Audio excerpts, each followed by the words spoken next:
नमस्कार, मेरा नाम है गौरव पाल। आप देख रहे हैं गौरव का चश्मा।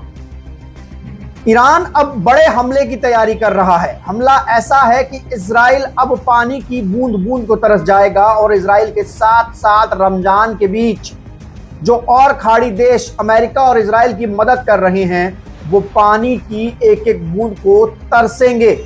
ईरान ने दुबई के एक बहुत बड़े टावर को दहला दिया। बताया जा रहा है कि उस टावर में मोसाद के एजेंट छुपे हुए थे जिनको ईरान ने मार गिराया। ईरान की जो सबसे बड़ी तेल रिफाइनरी है उसमें अमेरिका ने हमला किया। अब ईरान पूरी तरीके से बौखला गया है।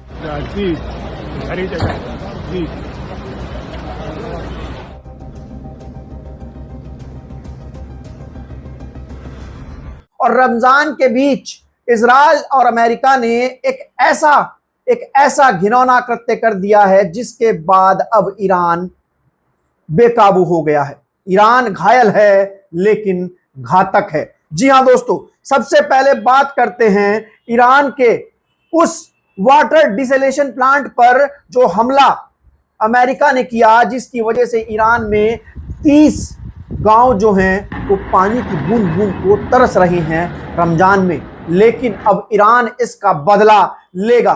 ईरान ने प्लान बनाया है कि वो खाड़ी देशों और इजराइल के डिसैलिनेशन प्लांट पर लगातार बैलिस्टिक मिसाइल दागेगा। आपको बता दूं कि ये जो देश हैं, इजराइल, ईरान, यूएई, कतर, ये सब रेगिस्तान के देश हैं, मिडिल ईस्ट के देश हैं। यहां पर पीने का पानी जमीन से नहीं आता है। यहां पर पीने का पानी समुद्र से लेते हैं, उसका डिसैलिनेशन करते हैं, उसमें से नमक बाहर निकालते हैं, फिर उसको पीते हैं। अब तक तो अमेरिका ने सिर्फ ईरान के डिसैलिनेशन प्लांट पर हमला किया था। अब ईरान प्लान बना रहा है वो खाड़ी देशों के 400 डिसैलिनेशन प्लांट पर हमला करने के लिए। आपको बता दें कि बहरीन का 70 से 90% पानी इन्हीं डिसैलिनेशन प्लांट से आता है। यूएई का 80% पानी इन्हीं डिसैलिनेशन प्लांट से आता है। कतर का 90% पानी इन्हीं डिसैलिनेशन प्लांट से आता है और इजराइल का पानी भी इन्हीं डिसैलिनेशन प्लांट से आता है।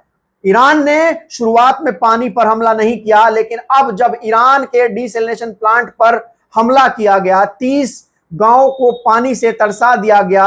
ईरान के जो फॉरेन मिनिस्टर हैं अब्बास, उन्होंने कहा है कि ये बेसिक जो नेसेसिटी ऑफ लाइफ होती है उस पर अटैक है। अब हम आगे अपनी ताकत दिखा देंगे। इसके साथ साथ मैं आपको बता दूं कि अमेरिकी नौसेना के 5वें बेड़े पर ईरान ने बड़ा हमला किया है और दावा किया है कि अमेरिका के 21 सैनिक जो हैं वो मारे गए हैं। इजराइल ने तेहरान में एयर स्ट्राइक की। इसके अलावा इराक में तेल सुविधाओं पर, इब्रिल होटल पर ड्रोन हमले किए गए जो कि ईरान ने किए, और दावा किया है ईरान ने कि उसने अमेरिका के 5वें बेड़े पर, नौसेना के 5वें बेड़े पर बड़ा हमला किया है। इसके अलावा आपको पता है दुबई के मरीना टावर, दुबई का जो टावर है मरीना टावर, ये कह लीजिए कि बुर्ज खलीफा के बाद सबसे ज्यादा इंपॉर्टेंट बिल्डिंग है दुबई की। यहां पर हमला कर दिया है ईरान ने मिसाइल से मार गिराया है मोसाद के एजेंट को। खबर यह मिली थी ईरान की खुफिया एजेंसी को कि यहां पर मोसाद के एजेंट छुपे हुए थे जो कि कुछ प्लानिंग कर रहे थे। उन मोसाद के एजेंट्स को ईरान ने दुबई के मरीना टावर पर मार गिराया है। और इसके अलावा चाइना अब खुलकर सामने आ गया है। अब तक तो सिर्फ कहा जा रहा था कि क्लस्टर मिसाइल जैसी घातक जो मिसाइलें हैं वो रूस और चीन ईरान को दे रहे हैं, लेकिन अब ब्रिक्स न्यूज के अनुसार चाइना ने कहा है कि वो अगर मिडिल ईस्ट में शांति स्थापित करने के लिए चाइना को हस्तक्षेप करना पड़ा तो चाइना हस्तक्षेप करेगा। तो बड़ा सवाल यह है कि चाइना इस युद्ध में उतरने वाला है। दोस्तों, तो कई बड़ी खबरें हैं जो कि मिडिल ईस्ट से सामने आ रही हैं और आपको बता दें कि अब तक यूएई ने अकेले ईरान के 119 ड्रोन को इंटरसेप्ट किया। इसका मतलब यह है कि ईरान ने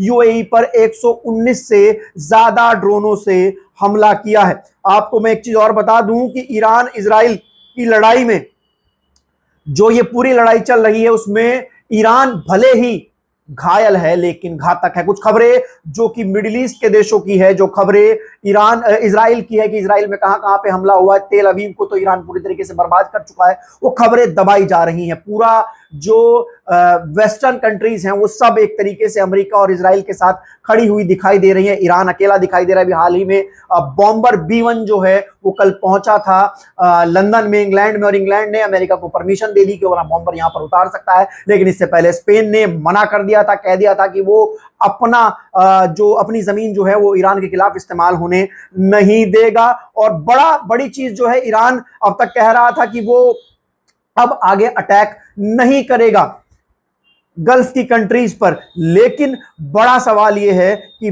लगातार बार बार इजराइल जो है वो ईरान में ऐसे हमलों को अंजाम दे रहा है जिसको देखते हुए ईरान जो है वो आगे अपने हमले बढ़ा रहा है। यानी कभी स्कूल पे मिसाइल गिरा देता है, कभी पानी के डिसैलिनेशन प्लांट पर मिसाइल गिरा देता है, कभी उनके सुप्रीम लीडर को मार देता है। ऐसे में ये जो चीजें हो रही हैं अमेरिका और इजराइल की ओर से, ईरान उससे घायल है लेकिन घातक है। आपको बता दें कि 136 शहीद ड्रोन, ईरान का सबसे घातक हथियार, जिस हथियार ने इजराइल गल्फ कंट्रीज की नींदें उड़ा दी हैं, इसी हथियार से निशाना बनाया जा रहा है अमेरिकी नौसेना को, इसी हथियार से निशाना बनाया जा रहा है मरीना टावर को, इसी हथियार से निशाना बनाया गया है एयरपोर्ट को, और इसी हथियार से निशाना बनाने की कोशिश की गई थी अब्राहम लिंकन को, और इसी शहीद ड्रोन से निशाना बनाया गया था बाकू जो रिफाइनरी है, बाकू ऑयल रिफाइनरी है बहरीन में,